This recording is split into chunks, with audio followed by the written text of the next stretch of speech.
I think it's disrespectful for you to come into the Oval Office and try to litigate this in front of the American media. Right now, you guys are going around and forcing conscripts to the front lines because you have manpower problems. You should be thanking the president for trying to bring it into this conflict. Have you ever been to Ukraine that you say what problems we have?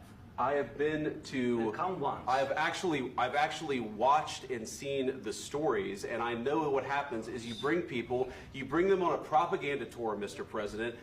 Do you disagree that you've had problems bringing people into your military? And do you think that it's respectful to come to the Oval Office of the United States of America and attack the administration that is trying to prevent the destruction of your country? A lot of questions. Let's start from the beginning. Sure. First of all, during the war, everybody has problems. Even you, but you have nice ocean and don't feel now, but you will feel it in the future. God bless. You don't know that. God bless. You don't God know bless. that. You will not have a war. Don't tell us what we're going to feel. We're trying to solve a problem. Don't tell us what we're going to feel. I'm not telling you. Because I'm you're in no answering on position this to question. dictate that. That's Remember exactly what this. you're doing. You're in no position to dictate what we're going to feel. We're going to feel very good. You will feel influence. We're going to feel very good and very strong. You will feel influence. You're right now not in a very good position. You've allowed yourself to be in a very bad position, and he happens to be right about it. From the very beginning of the war. You're not in a good position. You don't have the cards right now. With us, you start having cards. Right now, you don't. You're playing cards.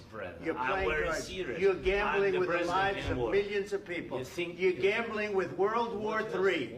You're gambling with World War III. And what you're doing is very disrespectful to the country, this country.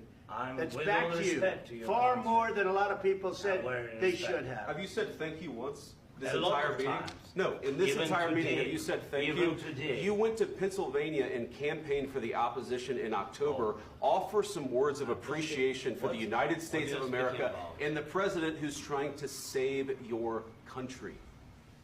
Please, you think that if you will speak very loudly about the war, you He's can... not speaking loudly. He's not speaking loudly. Your country's in big trouble.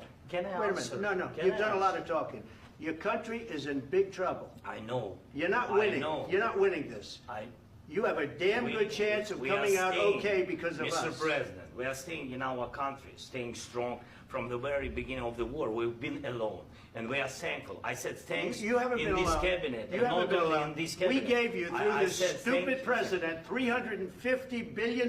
You voted we gave for you your military president. equipment, You and you voted men for are your brave, president. but they had to use our military. What about If you didn't have You our invited military me- equipment, you invited if me you to didn't speak- have our military equipment, this war would have been over in 2 weeks. In 3 okay? days, I heard it from Putin. In 3 days, this is something Maybe new. less. In 2 weeks, of course, yes. It's going to be a very hard thing to do business like this. I And tell you. just say thank you. I said a lot of times Except thank you to American people. Except that there are disagreements, and let's go litigate those disagreements rather than trying to fight it out in the American media when you're wrong. We know that you're wrong. But you see, I think it's good for the American people to see what's going on. I understand, sir. I think it's I very understand. important. That's why I kept this going so long. You have to be thankful. You don't have the I'm cards. thankful. You're buried there. Your people are dying. tell you You're again, running I low know. on soldiers. Don't- Listen, don't, please, you're running Mr. low on President. soldiers. It would be a damn good thing. Mr. And then President. then you tell us, I don't want a ceasefire. I don't want a ceasefire. I want to go and I want this.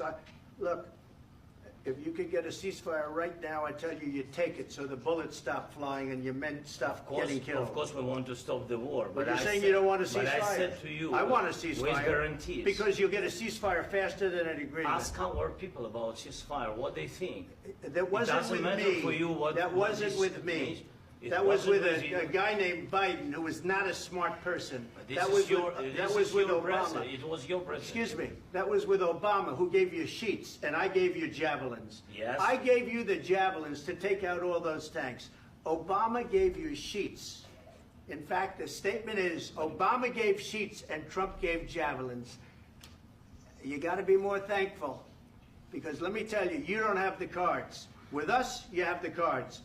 But without us, you don't have any cards. One more question to Mr. Vice President.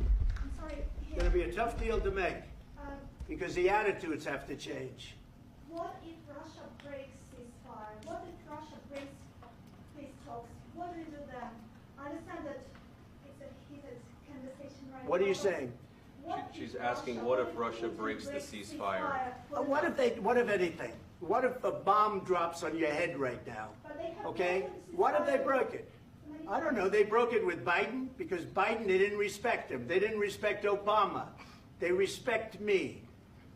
Let me tell you, Putin went through a hell of a lot with me. He went through a phony witch hunt where they used him and Russia.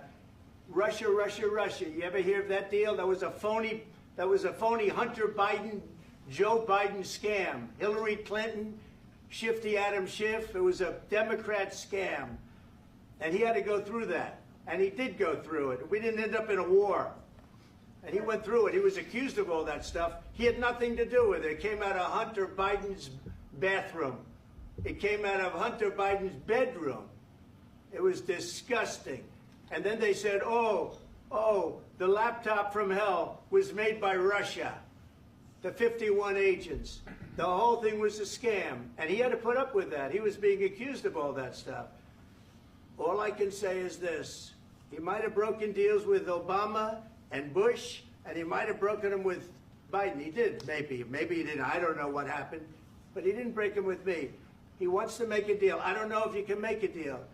The problem is I've empowered you to be a tough guy. And I don't think you'd be a tough guy without the United States. And your people are very brave. But you're either going to make a deal or we're out. And if we're out, you'll fight it out. I don't think it's going to be pretty, but you'll fight it out. But you don't have the cards. But once we sign that deal, you're in a much better position. But you're not acting at all thankful. And that's not a nice thing. I'll be honest, that's not a nice thing. All right, I think we've seen enough. What do you think? Huh? This is going to be great television, I will say that.